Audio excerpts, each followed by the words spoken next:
అమ్మమ్మ టాబ్లెట్స్ అడిగేవని. నేనడిగానా? నీ పేరు పెట్టి పిలిచానా? ఎందుకు వచ్చావు నా గదికి?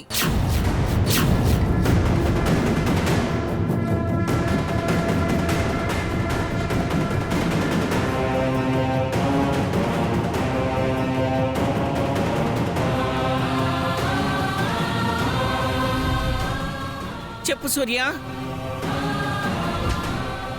నాకు నచ్చని వాళ్ళు, నేను ద్వేషించే ముఖాలు నా ముందు కనపడటానికి వీలేదని చెప్పు.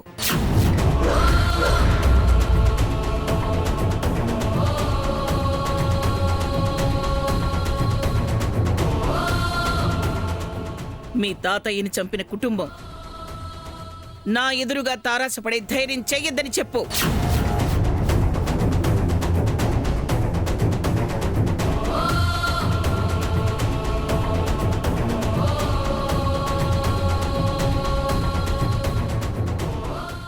తిక్క కుదిరింది, భలే ఇరుక్కుంది. చెప్పు సూర్య, దాని 4 తిట్లు నువ్వు తిట్టు. సూర్య, సొంతం అనుకునే బంధం తనకు మన మధ్య లేదు.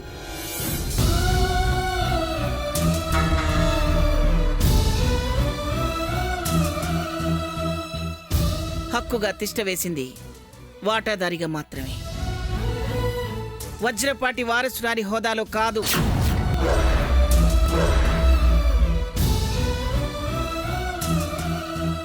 చెప్పింది గుర్తుపెట్టుకుని మసులుకుంటే మంచిది. ఆహా, ఎంత బాగా చెప్పావు గ్రాండ్మా, నువ్వు సూపర్ హే. కోపం ఉన్న చోట ప్రేమ దక్కుతుందనుకోవటం అవివేకం అవుతుంది. కాలంతో పాటు మర్చిపోయి మసలే మనసులిక్కడ లేవు. అలా మార్చాడు నీ తండ్రి. నిన్ను చూసిన ప్రతిసారి నీ తండ్రి నాకు చేసిన ద్రోహమే గుర్తుకొస్తుంది.